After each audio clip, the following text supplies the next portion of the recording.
గురువుగారు అంటే ఇప్పుడు మరలా మీ అభిప్రాయాన్ని ఎందుకు తీసుకోవాల్సొచ్చింది అనంటే, అంటే మనమేదో అనుకుంటారు జనాలు ఇదొక కంటెంట్ దొరికింది చేస్తున్నారని. బట్ అది గాదు. మనకి ఈ 2 రోజుల్లోనే కొన్ని వందల కాల్సొచ్చినియి.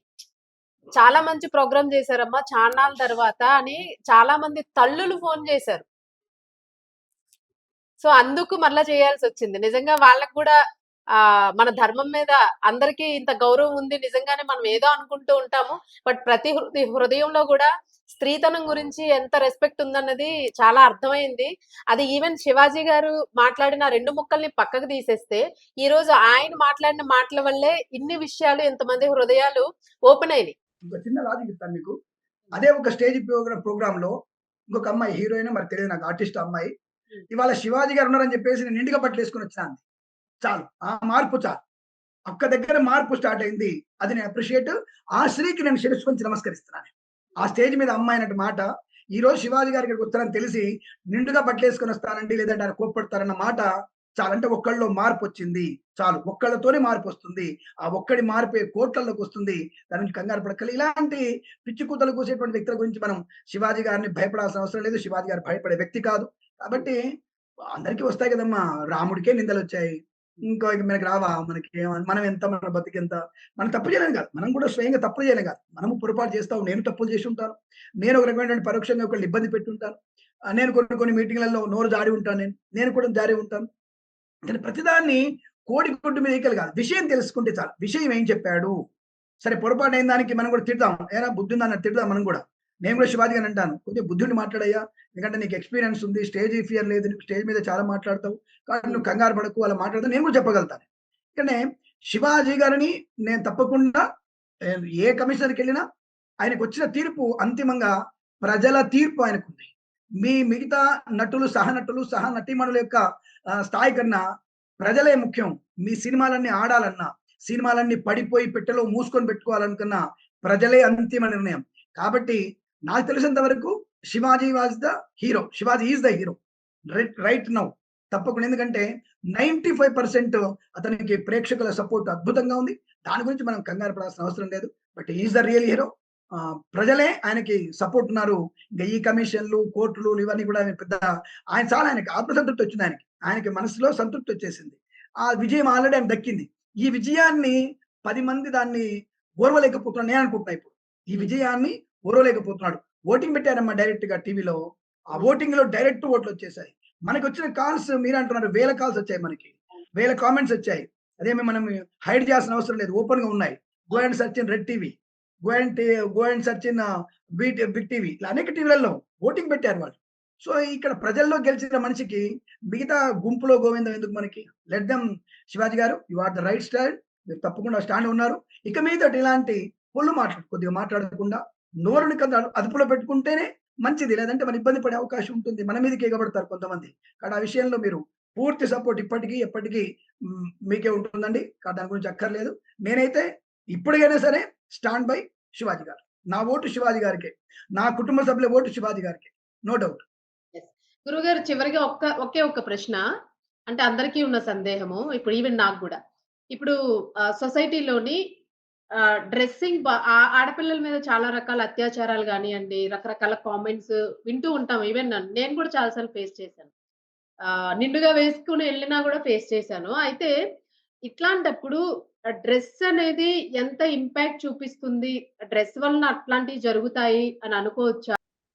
మగవారికి గూడా మీరిచ్చే సందేశం ఏంటి? ఆడవారికి, మగవారికి యాహ్! మీరేమంటారు? నేను ఈ యాస్ ఎ విషయాన్ని ఫాదర్‌గా, యాస్ ఎ ఆహ్, యాహ్! సనాతన నేనొక సోదరుడిగా, నేను చెప్పేటువంటి విషయం. నాకిందాకనే నేను పూజారిగా ఉన్నాను కాబట్టి, ఆస్ట్రాలజర్ కాబట్టి, నాకొక సోదరి మెసేజ్ చేశారు. I want to show the message మీకు. ఎందుకంటే అబద్ధం ఆడొద్దు ఎక్కడ కూడా మనం. హ్మ్. అటువంటి మెసేజ్‌లు మీకు చదివి వినిపిస్తాను. టైమ్ ఉంటే మీకు నేను. ఆ! సో, తప్పకుండా. ఇదొచ్చేసి నంబర్ వచ్చేసి మీకు కనపడుతుందనుకుంటా. ఆ! కనపడుతుందా డైరెక్ట్‌గా కనిపిస్తుంది. ఆ కనిపిస్తుంది. నంబర్? 77 ఉంది లాస్ట్‌లో. నంబర్ కనపడుతుందా? యెస్. యెస్. కనిపిస్తుంది గురుగారు. రైట్. ఇక్కడ హ్మ్. అమ్మాయి పెట్టిన స్టేట్‌మెంట్ అది కూడా మీకు మేబీ కనపడితే maybe I think so I am very happy. హ్మ్. బట్ ఆ మెసేజ్ మీకు చదివిస్తే కొద్దిగా మరి టైమ్ ఉంటుంది. హ్మ్. ఏది మనం పెట్టినటువంటి ఇగో ఈ దీనికి కామెంట్ వచ్చింది. ఈ దీనికి కామెంట్ వచ్చింది. అవును గురుగారు. ఇక్కడ దీనికి కామెంట్ అమ్మాయి పెట్టిన కామెంట్ అవును. నేను చదివి వినిపిస్తాను నేను. ఎందుకంటే మనం ఏది కూడా అబద్ధం చెప్పొద్దు కదా! ఇప్పుడు అబద్ధం చెప్పొద్దు కాబట్టి నిజం మాట్లాడుకుందాం మనం. అవును. సో, నైస్ సెడ్ అండి. Nice said and nicely said అండి. I agree with you on some points. Yes, we respect ladies and pray lady gods, but at the same time, why sir so many Indian men stare at girls or ladies like they are a sex object, though they are in proper Indian attire? Every time I come to India, I notice this is a complete double standard అండి. మీరు అడిగిన ప్రశ్నకు సమాధానం అంటే ఆడవాళ్ళకే ఈ సూత్రం పాటిస్తుందా? No, కాదు. నేనదే అంటానండి. కొంతమంది the first I male in India lacks maturity, that because of they don't have access to intercourse through proper friendship like in the US from age 16 to age 22 boys. Testosterone levels are high, but they have no outlet. Why do you think India is a rape capital of the world? It is simply because of lack of sex education, lack of maturity, and no outlet. అవి information ఇది. So మనము ladies ని అని waste అండి. Folks like Anasuya are entertainments they are make money by, నేను పేరు చెప్పిన తప్పుగా అనుకోవద్దాను. ఆ పేరు మీరు దాన్ని జూమ్ లో చేసుకోవచ్చు. మీరు the money by dressing the way of డూడో అని చెప్పేశారు. అది చెప్పిన తర్వాత ఇక్కడ ఆవిడేమంటుందంటే మనిషి బుద్ధి అంతా డబుల్ మీనింగ్ అండి. ఇవాళ సత్యనారాయణ వ్రతం చేస్తాడు, రేపు పోయి పక్క ఇంటి దాంతో పడుకుంటున్నాడు. I'm sorry to say that అమ్మాయి అన్నమాట ఇది. అందుకే సేవ్ చేసి పెట్టాను నేను. I don't want to then secret maintain. అంటే మగవాడి బుద్ధి కూడా మారాలి.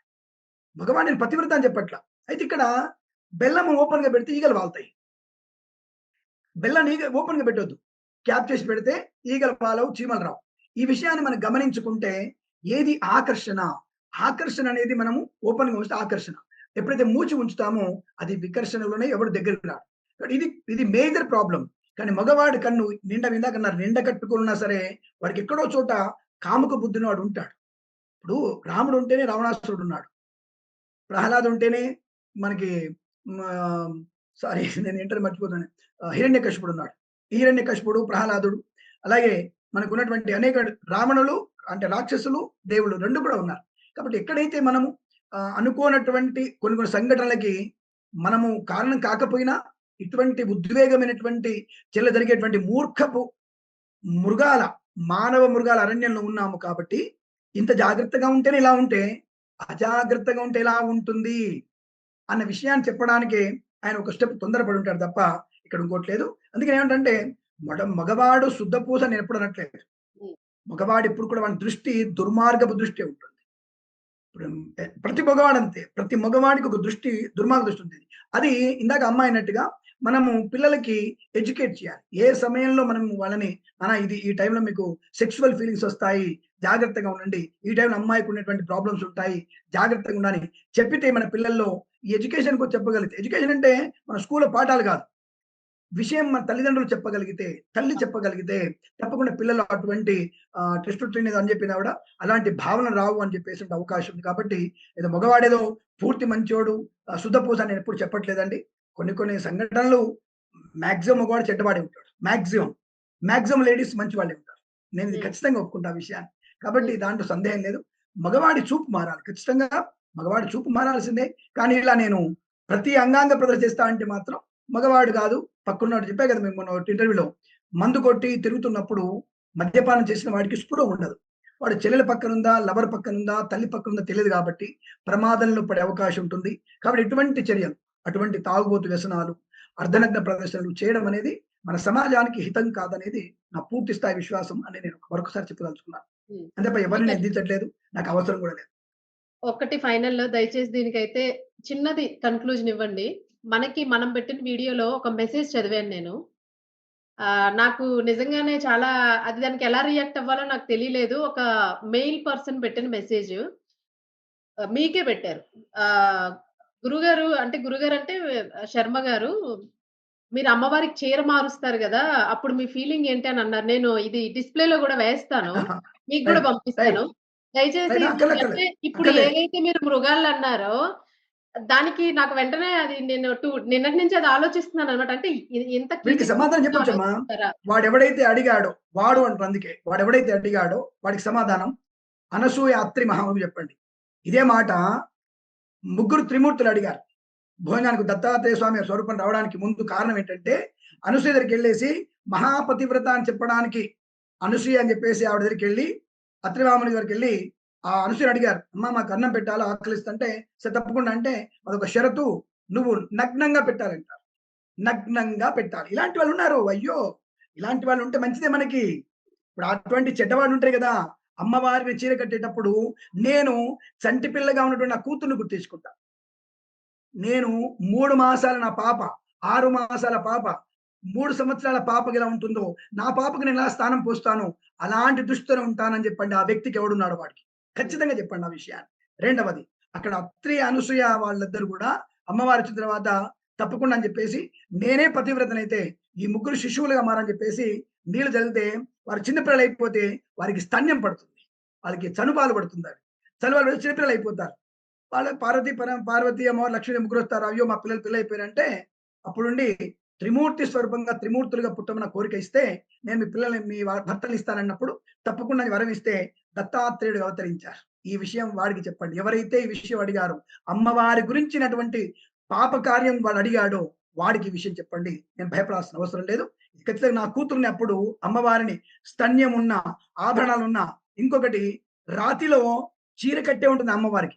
రాతి శిల్పంలో కూడా అమ్మవారికి ఆభరణాలు చీర కట్టి ఉంటుంది. అమ్మవారి నగ్నంగా యోని కనబడుతున్నట్టుగా, స్తన్యం కనబడుతున్నట్టుగా రాదురా విధవ. అది గుర్తుపెట్టుకో ఫస్ట్ నువ్వు. ఈ విషయంలో నేను చాలా సీరియస్ అవుతాను. రాతి శిల్పంలో కూడా అమ్మవారిని పట్టు చీరను అలంకరించి, ముత్యాలతో కూడా అమ్మవారికి చంద్రహారాలు వేసి, అలా అమ్మవారి విగ్రహంలో చీర కట్టుకొని ఉంటుంది. నగ్నంగా, అర్ధనగ్నంగా అమ్మవారు ఇప్పుడున్నటువంటి పైశాచికమైనటువంటి మీరున్నటువంటి ఈ సందర్భంలో వచ్చినట్టుగా మనిషి అమ్మవారు రాదు. అమ్మవారు పూర్తి వస్త్రాలై ఉంటుంది. మేమక్కడ అమ్మవారికి స్నానం చేసేటప్పుడు బట్టల మీద చేస్తాం.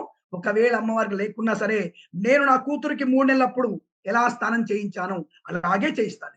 అలాగే ఫీలింగ్ అవుతున్నాను. అలా ఫీలింగ్ లేకపోతే నీలాంటి వాడికి నేను తీర్థం ఇస్తే అది పుణ్యం కలగదు. నాలాంటి వాడు తీర్థం ఇస్తేనే అలాంటి పుణ్యాత్ములుగా మీరు బతుకుతారు. మీ తల్లిని గౌరవిస్తారు. మీ చెల్లెల్ని గౌరవిస్తారు. అయితే మీకు గౌరవించిన విషయాన్ని గుర్తుపెట్టుకోమని ఎవడైతే ఈ ప్రశ్న అడిగాడో వాడికి నేను ముఖం మీద సమాధానం చెప్తున్నాను. శుభమస్తు. నమస్కారం.